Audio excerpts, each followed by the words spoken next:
Hello दोस्तों, तो आज मैं आप सभी लोगों के साथ में शेयर करने जा रही हूँ मेरी लाइफ का एक बहुत बड़ा चैप्टर कि एग्जैक्टली क्या है द लव सो स्टूडियो का concept. The love so studio एक ऐसा प्लेटफॉर्म है जो कि सोल्यूशन है आज के यूथ की प्रॉब्लम का। चाहे यूथ की प्रॉब्लम करियर से रिलेटेड हो, लव से रिलेटेड हो, रिलेशनशिप से रिलेटेड हो, मैरिज से रिलेटेड हो, लाइफ से रिलेटेड हो, कास्टिज्म से रिलेटेड हो, रिलीजन से रिलेटेड हो, सोशल से रिलेटेड हो या कंट्री से रिलेटेड हो, आप सभी लोगों को इस शो के माध्यम से career, life, love, relationship, marriage, caste, religion, social and country से जुड़े हुए हर सवालों के आंसर्स मिल सकेंगे। द लव शो स्टूडियो एक ऐसा प्लेटफॉर्म है या पॉडकास्ट बेस्ड सेटअप है जहां हम ओपनली डिस्कस कर सकेंगे about career, life, love, marriage, relationship, casteism, religion, country and social के बारे में। और अभी तक कोई भी एक ऐसा सिंगल प्लेटफॉर्म नहीं है जहां आप सब लोगों के या यूथ के इन टॉपिक से जुड़े सवालों के आंसर्स मिल सके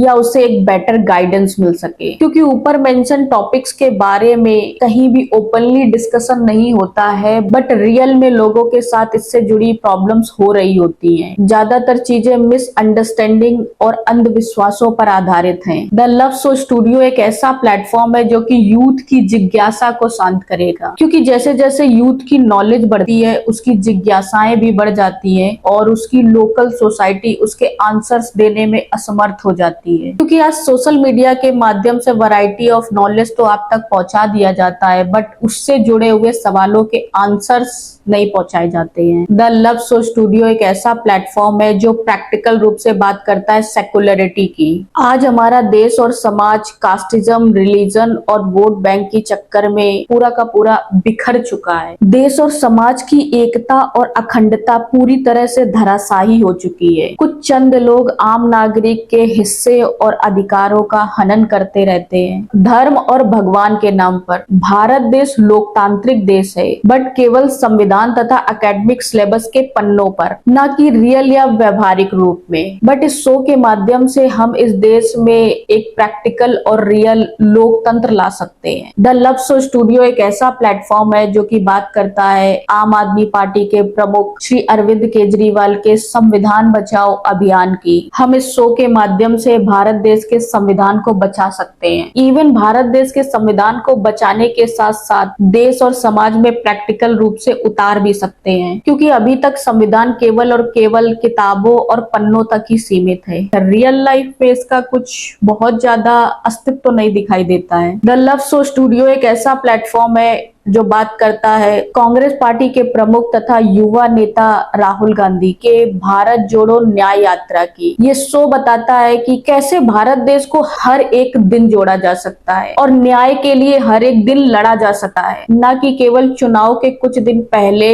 भारत को जोड़ने से और न्याय के लिए लड़ने से। द लव शो स्टूडियो एक ऐसा प्लेटफॉर्म है जो कि बात करता है इस देश, समाज और दुनिया को एक दूसरे से बांधने की। आज का जो समाज और देश का कंडीशन है, इसमें moral, ethics, truth and values of life की कमी हो गई है। एक रीजन है जो कि मुझे समझ आता है पैसा, दूसरा रीजन है अच्छे लोगों तक पहुंच ना हो पाना, लोगों की अच्छाई आपके सामने ना आ पाना, क्योंकि केवल और केवल पैसे से और झूठ के बेस पर कोई भी एम्पायर आप लंबे समय तक के लिए नहीं खड़ा कर सकते हैं। जैसे कि एग्जाम्पल बायजूस का ही ले लेते हैं। और केवल पैसा ही सब कुछ नहीं होता है। अच्छे अच्छे पैसे वाले भी जलते हैं शमशानों पर। एक व्यक्ति को अच्छा जीवन जीने के लिए मोरल, ट्रुथ, वैल्यू, एथिक्स और कमिटमेंट की भी जरूरत होती है। एक बहुत बड़ा एग्जांपल मैं दो सक्सेसफुल लोगों का लेना चाहूंगी। एक श्री रतन टाटा सर हैं, जिनके पास पैसा तो बहुत है लेकिन फैमिली, प्यार और अपने उतने नहीं है जितने होने चाहिए। दूसरा एग्जाम्पल मैं रेमंड कंपनी के मालिक गौतम विजयपत सिंघानिया का लेना चाहूंगी। उनके पास पैसा तो बहुत है लेकिन रहने को अब उनके पास घर भी नहीं है, क्योंकि उनमें moral, ethics, truth and commitment की कमी थी, जबकि उनके पास पैसा बहुत था। द लव शो स्टूडियो एक ऐसा प्लेटफॉर्म है जो कि बात करता है प्रेम और संस्कारों की धरती कहे जाने वाले भारत देश के गौरव को पूरे विश्व में सुनाने की। इस पूरी दुनिया में 195 रजिस्टर्ड कंट्रीज हैं और पूरे वर्ल्ड में मेजर रूप से 7 रिलीजन है, जिनमें से सबसे ज्यादा प्रेम के किस्से और एग्जाम्पल हिंदू धर्म में मिलते हैं। और जब हम संस्कारों की बात करते हैं तो इन 95 कंट्रीज में से सबसे ज्यादा फ्रीडम, संस्कार तथा रिश्तों की वैल्यू भारत देश का गौरव बताता है। और सबसे बड़ी बात, मोस्ट ऑफ द रिलीजन्स की उत्पत्ति भी भारत देश से ही हुई, जैसे कि हिंदू, बुद्धिस्ट, जैन, सिख, बाकी मुस्लिम, पारसी और क्रिश्चियन अलग देशों से आए हुए हैं। और आपको ये जानकर बहुत गर्व होगा कि विश्व का सबसे प्राचीन देश भारत देश है, जहाँ पर प्रेम, मोरल और संस्कारों के बहुत सारे एग्जाम्पल आपको इतिहास के पन्नों और शास्त्र के पन्नों में मिल जाएंगे। तो बाकी अदर जो रिलीजन्स हैं जिनकी उत्पत्ति भारत देश में नहीं हुई है, उनमें प्रेम, मोरल और संस्कारों के बहुत ज्यादा एग्जाम्पल देखने को नहीं मिलते हैं। तो भारत देश की अच्छाई, प्रेम और मोरल वैल्यू विश्व तक पहुंचाने का प्लेटफॉर्म है the love so studio. The love so studio एक ऐसा प्लेटफॉर्म है जो कि बात करता है वुमेन एम्पावरमेंट की। हमारे भारत देश में आज भी महिलाओं की कंडीशन उतनी अच्छी नहीं है जितनी कि यूरोपियन कंट्रीज में है। भारत देश में 95% से ज्यादा महिलाएं अपने अधिकारों का उपभोग नहीं कर पाती हैं। एक लड़की के लिए या एक महिला के लिए उसकी लाइफ का सबसे बड़ा डिसीजन होता है करियर या लाइफ पार्टनर को चुनना। फिर कहीं इसके बाद आता है देश और समाज के लिए डिसीजन लेना। जबकि भारत देश में अगर एक लड़की अपना करियर या लाइफ पार्टनर चुन ले तो आधी से ज्यादा समाज तो उसके विरोध में आ जाती है। जबकि हिंदू धर्म संस्कृति एक लड़की या महिला के अधिकारों के उपभोग के पक्ष में बात करता है। इस देश की आधी से ज्यादा जनता के सामने देश, धर्म और समाज की क्लियरिटी कम है। तो इस शो के माध्यम से हम पारदर्शिता और एग्जाम्पल के साथ में डिस्कस करेंगे कि वुमेन एम्पावरमेंट का मतलब क्या है। कि वुमेन एम्पावरमेंट का मतलब है एक महिला के द्वारा अपने अधिकारों का पूर्ण रूप से उपभोग कर लेना। अगर एक महिला या एक लड़की अपने अधिकारों का पूर्ण रूप से उपभोग कर ले रही है तो वो एम्पावर है। द लव सो स्टूडियो एक ऐसा प्लेटफॉर्म है जो बात करता है आत्मसम्मान की रक्षा की। हमारे देश में डाटा के अकॉर्डिंग 95% अरेंज मैरिजेस होती हैं और 5% लव मैरिजेस होती है। तो 5% की जनता तो कसूरवार हो जाती है उन 95% लोगों के सामने कि उसने केवल और केवल लव मैरिज कर ली है। वैसे तो लव मैरिज करने पर कसूरवार तो दोनों कपल हो जाते हैं, समाज और देश के, बट एक लड़की के लिए ये सबसे ज्यादा बड़ी समस्या हो जाती है। जबकि उसने कुछ भी गलत नहीं किया है, बल्कि उसने अपनी लाइफ के लिए कुछ डिसीजंस लिए हैं और इसके बाद उसको देश और समाज के लिए भी डिसीजंस लेने हैं। जो व्यक्ति अपने खुद के पर्सनल डिसीजंस नहीं ले सकता है तो क्या हम सोच सकते हैं कि वो देश, समाज और आने वाली जनरेशन के लिए एक अच्छा डिसीजन ले सकेगा? किसी का बेटा या बेटी, बहू या दामाद पर्सनल एसेट नहीं है जो पेरेंट्स यूथ के पर्सनल डिसीजंस लेने में दखलंदाजी करे। किसी का बेटा या बेटी, बहू या दामाद इस देश के नागरिक भी हैं और यूथ भी हैं, जिसके कंधों पर फैमिली के साथ साथ समाज और देश की भी जिम्मेदारी है। आज का यूथ जैसा देश और समाज बनाएगा वैसा ही देश और समाज बनता जाएगा। Choice is yours. आपको इस देश और समाज को प्रेम परिपूर्ण बनाना है या प्रेम विहीन बनाना है, क्योंकि इसी भारत देश और इसी समाज में भगवान श्री कृष्ण 16,108 पत्नियों के साथ भी रह के गए हैं और इसी भारत देश और समाज में भगवान श्री राम एक सीता के साथ भी रह के गए हैं। बट भगवान श्री राम और भगवान श्री कृष्ण के जीवन में जमीन आसमान का अंतर है। बहुत ही डिफरेंस है इन दोनों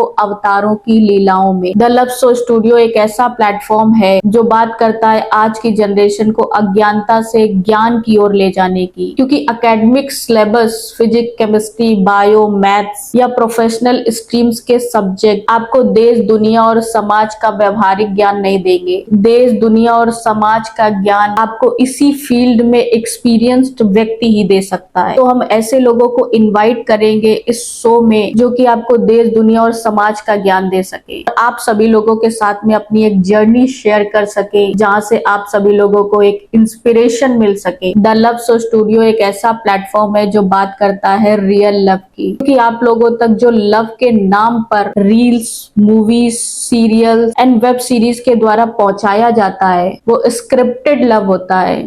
And love is not all about scripted scenes, scripted things and scripted problems, जबकि love is all about flow with the feeling and come up with the solution and innovation of life. And in other words, love is all about believe on someone with struggle, truth, humanity, moral and ethics. And ये show youth को love क्या है ये समझा पाने में सहायक होगा। अभी तक यूथ को कहीं भी ये सिखाया या बताया नहीं गया है कि एक गुड रिलेशन रिलेशनशिप क्या और कैसी होती है, क्योंकि भारत देश में आधी से ज्यादा जनता के पेरेंट्स इतने ओपन माइंडेड नहीं है, इतने एजुकेटेड नहीं है कि वो लव, रिलेशनशिप, मैरिज या करियर से जुड़े टॉपिक्स पर डिस्कशन करें। 95% जनता के घर में लव छुपन छुपाई होती है। सोना, बाबू, जान, बेबी डॉल, चुन्नू मुन्नू से प्यार तो बहुत करते हैं, बट घर वालों और रिश्तेदारों को कहीं पता न चल जाए। कुछ लोगों का प्यार तो ओयो तक पहुंच जाता है और घर वालों को खबर ही नहीं होती है। तो लव या रिलेशनशिप खराब नहीं है, बल्कि कैसा लव और रिलेशनशिप अच्छा होता है ये बताना और सिखाना बहुत जरूरी है। और जहाँ तक मैं मानती हूँ कि अगर आपको प्यार हो जाता है तो ये भगवत पथ की निशानी है, क्योंकि लव स्टोरीज तो भगवानों की होती हैं, ना कि राक्षसों की हुआ करती थी। और इतिहास के पन्नों पर लव स्टोरीज अच्छे लोगों की है, ना कि बुरे और कायर लोगों की। तो लव या रिलेशनशिप अच्छाई और वीरता का काम है, इसको कायरता के अवार्ड से मत सम्मानित कीजिए। द लव सो स्टूडियो एक ऐसा प्लेटफॉर्म है जो बात करता है व्यक्ति के equality, individuality and personal freedom की। इक्वलिटी का मतलब यहाँ पर 3 तरह से है। पहला है जेंडर इक्वलिटी, दूसरा है प्रोफेशनल या सोशल इक्वलिटी, तीसरा है फाइनेंशियल इक्वलिटी। जब हम प्रोफेशनल की बात करते हैं तो आपने देखा होगा कि जॉब और जॉब में प्रमोशन के समय आपके काम, एजुकेशन और एक्सपीरियंस के साथ ये भी मैटर करता है आप किस रिलीजन और किस कास्ट से बिलोंग करते हैं। ना कि जॉब और जॉब में प्रमोशन आपको आपके काम, एक्सपीरियंस और एजुकेशन के बेस पर मिल जाता है। अगर आपको चेक करना है तो किसी भी कंपनी का डाटा एनएससी की वेबसाइट पर जाकर देख सकते हैं कि कितने कंपनियों के सीईओ एससी, एसटी, ओबीसी या फीमेल वर्ग से बिलोंग करते हैं। अब बात करते हैं इंडिविजुअलिटी की। हर एक व्यक्ति के कुछ इंडिविजुअल अधिकार और पर्सनल फ्रीडम होती है। सिर्फ और सिर्फ हस्बैंड के नाम से एक लड़की जानी जाए या सिर्फ और सिर्फ फादर के नाम से एक लड़की जानी जाए, ये पहचान मुझे सही नहीं लगती है। हर लड़की की एक प्रोफेशनल पहचान और रिस्पेक्ट होती है इस देश और समाज में, और इस देश और समाज में हर एक लड़की को बराबर की वैल्यू, अधिकार और फ्रीडम मिलनी चाहिए इस देश और समाज में, जितने की एक लड़के को मिलती है। फीमेल्स को भी नौकरियों में बराबर की तरह ट्रीट किया जाए, क्योंकि अच्छी पोजीशंस पर आज भी जेंडर इनइक्वालिटी का सामना करती है मोस्ट ऑफ द फीमेल्स। आज के समय में फीमेल्स के पास मेल्स के बराबर नॉलेज, एक्सपीरियंस होने के बावजूद भी वो अपनी कंपनियों में उन पोजीशंस पर नहीं पहुंच पाती हैं जिनको वो डिजर्व करती हैं, सिर्फ और सिर्फ इस वजह से कि उसका जेंडर फीमेल है। एक फीमेल के अधिकारों की कुर्सी मेल को दे दी जाती है केवल और केवल जेंडर बेस पे। अब बात करते हैं फाइनेंशियल इक्वलिटी की। किस तरह से देश में जेंडर, रिलीजन, कास्ट के बेसिस पे डिस्क्रिमिनेशन होता है। हाई पेड सैलरीज के पदों से वंचित रखा जाता है फीमेल्स, एससी, एसटी, ओबीसी को, और हाई पर्क्स एंड बेनिफिट्स वाले पोजीशन या पदों पर एससी, एसटी, ओबीसी और फीमेल्स, रिलीजन, कास्ट का डिस्क्रिमिनेशन किया जाता है, ना कि एजुकेशन, एक्सपीरियंस और व्यक्ति की क्षमता के बेसिस पर इन पदों पर नियुक्ति की जाती हो या ये पद दिए जाते हो, ये पोजीशंस दी जाती हो। तो ऑब्वियसली इस तरह का जब डिस्क्रिमिनेशन होता है तो फाइनेंशियल इक्वलिटी नहीं है। तो ऑब्वियसली फीमेल्स, एससी, एसटी और ओबीसी को उन पदों पर आसानी और लंबे समय तक के लिए नौकरी मिल जाती है जिनमें high perks, high paid salary नहीं है, जो कि पारदर्शिता के साथ में आपके सामने लाता है कि फाइनेंशियल इक्वलिटी आपको नहीं मिल रही है। और आज का जो यूथ है चाहे तो वो ये सही कर सकता है, and again choice is your. मैं आप सभी लोगों के साथ इस लड़ाई को लड़ने के लिए तैयार हूँ, आप सभी लोगों के साथ में मिल के काम करने के लिए तैयार हूँ, बट इस तरह की पूरी लड़ाई मैं अकेली नहीं लड़ सकती हूँ। द लव सो स्टूडियो एक ऐसा प्लेटफॉर्म है जो कि बात करता है प्रेम की धरती कही जाने वाले भारत देश की। भारत देश में प्रेम के नाम पर 2 युगल प्रेमी ने जान दी, या 2 युगल प्रेमी ट्रेन की पटरी के नीचे आकर कट कर मर गए, जैसे किस्से न्यूज़पेपर में ना छपकर 2 युगल प्रेमी ने एक अच्छी लाइफ या अच्छा जीवन कैसे बिताया जैसे किस्से भी मिले। यहाँ प्रेम की इमारतें, प्रेम मंदिर या ताजमहल नहीं, बल्कि सोसाइटी में प्रेम के घर या इमारतें भी मिलनी चाहिए। भारत देश में प्रेम केवल और केवल किस्से और कहानियों के रूप में इतिहास और शास्त्रों के पन्नों न रहकर व्यवहारिक जीवन में भी दिखाई दे। आज का यूथ गर्लफ्रेंड और बॉयफ्रेंड की रिलेशनशिप में रहने के बाद उस 95% की अरेंज मैरिज के डाटा में अपना नाम ना दर्ज कराए। शादी के नाम पर दहेज की बोली लगाकर जाति, धर्म और जिस्मों का सौदा करने के विरोध में हूं मैं। भारत जैसे प्रेम की धरती कही जाने वाले देश में लव मैरिज का डाटा 4 to 5% ना होकर उतना हो जितना कि भारत देश में रियल कपल्स होते हैं या रियल कपल्स देखे जाते हैं। School, college, university, restaurant, coaching centres, club, resort, cinema घर, कंपनी या अदर सोशल और पब्लिक प्लेसेस पर द लव सो स्टूडियो एक ऐसा प्लेटफॉर्म है जो विरोध करता है भगवान और धर्म के नाम पर आपके साथ होने वाले अंधविश्वासों, पाखंडों और अंधभक्ति पर। आज आप सभी लोगों को धर्म के नाम पर इतने सारे आडंबर बताए जाते हैं जिनका स्पिरिचुअलिटी और धार्मिकता से दूर दूर तक कोई लेना देना नहीं। आप लोगों को धर्म और भगवान के नाम पर बांट दिया जाता है जो कि शास्त्रों का, भगवान का या धर्म का संदेश नहीं है, जबकि धर्म के नाम पर कर्मों का संदेश आपको बहुत कम लोग देते हैं। किसी भी रिलीजन के हॉली बुक में या शास्त्रों में आपको स्पष्ट रूप से लव, मनी यानी पैसा और मैरिज का कोई वर्णन नहीं मिलेगा। ना ही कहीं भी स्पष्ट रूप से ये लिखा है कि इंटरकास्ट या इंटर रिलीजन